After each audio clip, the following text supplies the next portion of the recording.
Alright, welcome back Hatt Clan fam. I got an awesome video lesson series for you today. We're going to be checking out how to play my arrangement of A Wonderful World. If you haven't seen that video, I'll have it linked in the description, and I'll also have a little video clip right here. It was a lot of fun to record, and I'm sure that you're probably wondering how I arranged it, so kind of how I've been doing these other lesson series about how I've arranged songs for solo guitar. I want to show you my process, so we're going to zoom in on the fretboard, and we're going to break this bad boy right on down.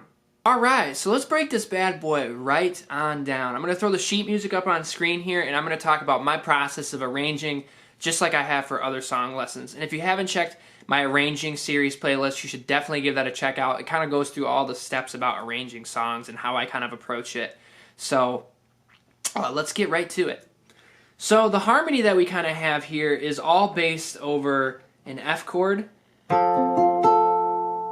a G minor chord, to an A minor chord, to a B flat chord, back to an A minor, to a G minor, to an F, to an A7, and to a D minor, and then to a D flat chord, and then a G minor with C in the bass, and then to a C7.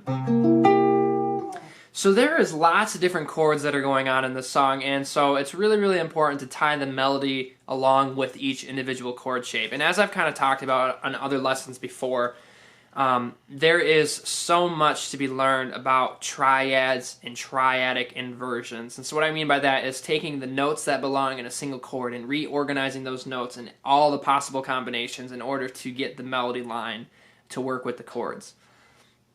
This song is a really good example of the melody line dictating the chords in their set inversions. And what I mean by that is most good vocal writing and harmony writing and melody writing, for that matter, always encompasses notes that belong within the harmony that you're playing over. That's good melody writing. You want to match musical elements. There are obviously instances where there are certain chord tones that don't belong in that chord, and that's what we call non-chord tones. So the melody line that we kind of have going on here sounds like this.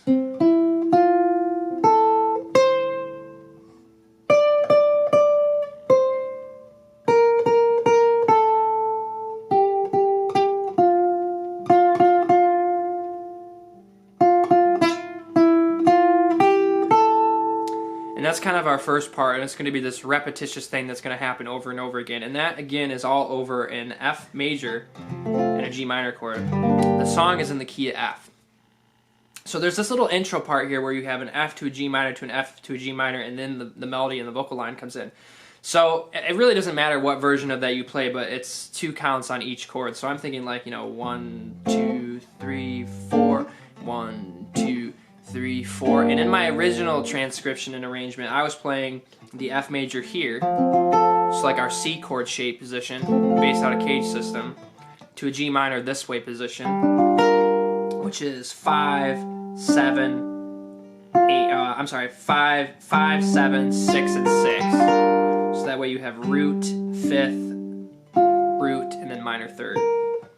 Or flat 7, excuse me. And I was kind of just going back between those chords.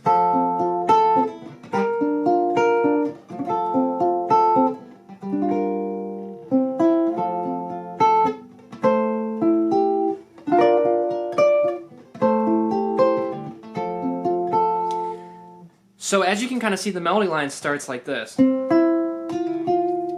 So we have this little pickup kind of idea from C to E, and what I'm doing there is this is all based out of this F chord position.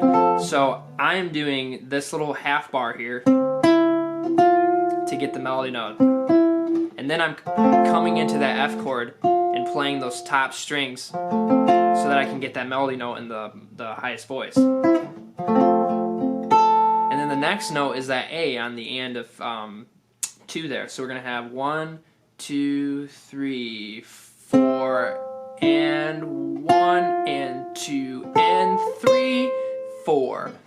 And that's all based out of that F chord. So that A and F note all encompassed in that chord. And then the next note that we have in the melody line is there is an A for an A, or it's a high C for an A minor chord. Well, I need to figure out how I can play an A minor chord, but we have C as the highest voice. So I could play regular A minor this way, have that that C be the top voice. But I like this. It gives a really, really nice somber kind of sound. It's A minor 7, so it's like the G minor 7 shape we played down here, just moved up a whole step. So finger-wise, you would have 7, 9, 8, and 8. So it'd be root, 5th, flat, 7, and then minor 3rd. So up to that point. And then we have to go to a B flat chord, which the melody line starts on the and of 1. So 1 and 2 and 3 and 4 and. So I'm opting to do this little B flat major triad, also based out of the cage shape position of C position. But I'm just playing the top voice of it. So that's going to be up here. I'm going to do a bar at the 10th fret, and I'm going to have 12, 10, 11, and then 10, which will lend me to have that high D melody note. So altogether up to that point, we would have this. So from the intro. Then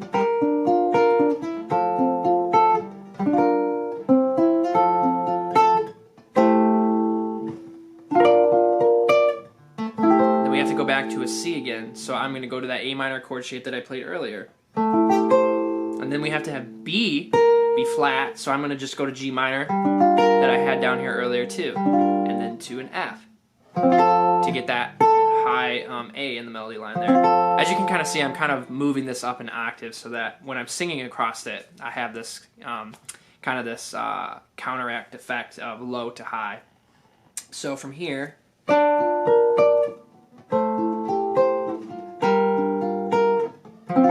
we have an A7. So what I'm doing there is I'm doing a full bar A7 chord at the 5th fret.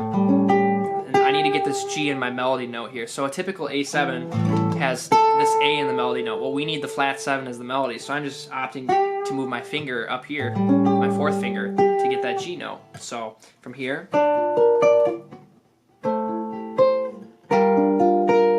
then to our F chord, A7. And now we need to get D minor, but we need to have F in the melody line here. So I'm going to opt to play this version of D minor. You could play it this way. D minor 7 this way. That way I have F in the melody, which is the melody line, because the melody line is going like this.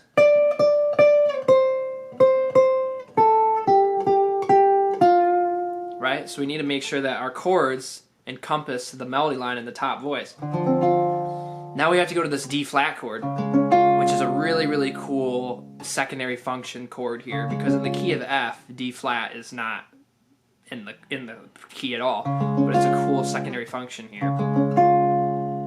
So what we would have here is we would have F in the melody line again. So I'm just opting to go from D minor 7 to D flat, regular D flat chord here on the 4th and 6th fret to get that melody note. So all to that point you'd have this da, da, da, da, da, da, da, red roses too, I see them bloom for me and you, and I think to myself, and then we're gonna have this G minor 7.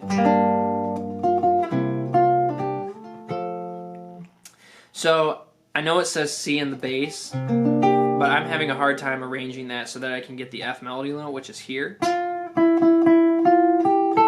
So I'm just opting to play a regular old G minor 7 chord and going. So you're going to have F, so you kind of have to do this little bit of a stretch. And then over C7. So I would have E, F, and then G. Since I'm barring that, my first finger would take care of that high G. So, and then back to that F chord to get that high A note. Then we have an F augmented chord. So normally you'd see F augmented like this.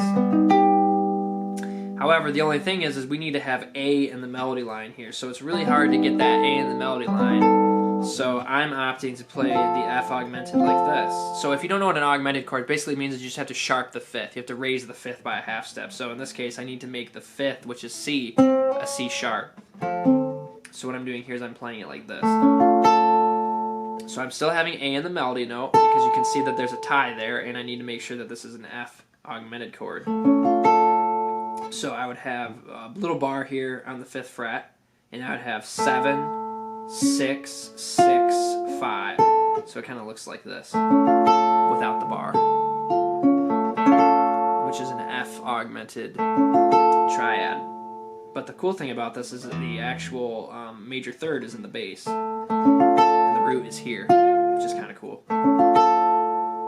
So you are really thinking about how to make these melody notes adhere to the chord positions that you're playing them in the shapes, so that you can keep the melody line going. And what's really, really cool is the next chord after that's this B flat major 7 with A in the melody line again.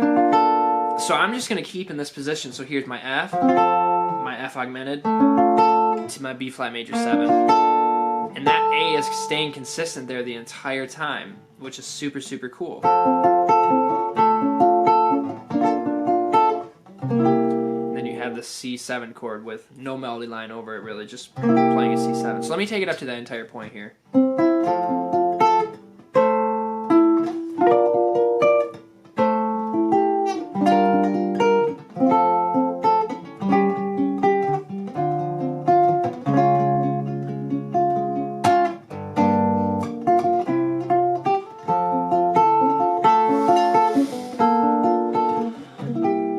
That's going to just repeat again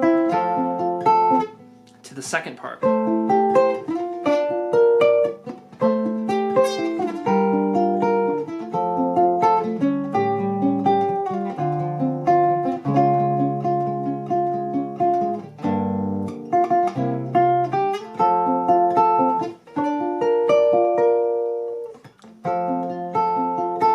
So on the second ending of that repeat, we basically have a little bit of a different melody line here. We have F to B flat to F. So we need to keep this F consistent. So if I play this B flat up here, we're having a D in the melody, so it throws the melody line off. So we need to keep this F in there. So what I'm doing is I'm opting to play this F major, C major chord like this, C major chord position, but an F. And then I'm opting to play just a regular old B flat chord, and instead of playing the first string, I'm just playing to the second string. So that keeps that F in the melody line here. So let me play up to the first part here, and then we'll split this video into 2 different parts, so that way you can deconstruct it at your own level. So here's it all the way up to that point from the intro. So F, G minor, here comes the melody, da da F, A minor, B flat, A minor, G minor and F, to A7, then D minor, then D flat, G minor, C7, F, F augmented, B flat major 7 to C, then the melody comes in again, F, A minor, B flat, A minor, G minor to F, A7 to D minor, then D flat major. Here we go again. It's G minor to C7 to F, then B flat to F. Now, as far as the right hand in the picking, you can literally just pick any single pattern that you want. You just need to make sure that you're playing the melody correct to the tempo, so that you're getting the melody line that's following the vocal line. So without that, 1 and 2 and 3 and 4 and 1 and 2 and 3 and 4 and 1 and 2 and 3 and triplet, triplet, 1, 2 and 3 triplet, 1, 2, 3, 4, 1, 2, 3, and then you come on.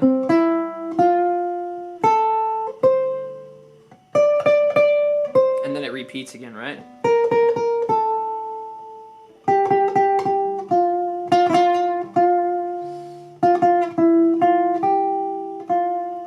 So that is the first kind of idea in the first half of this video, and I will see you all in the second part. Definitely don't want to miss it.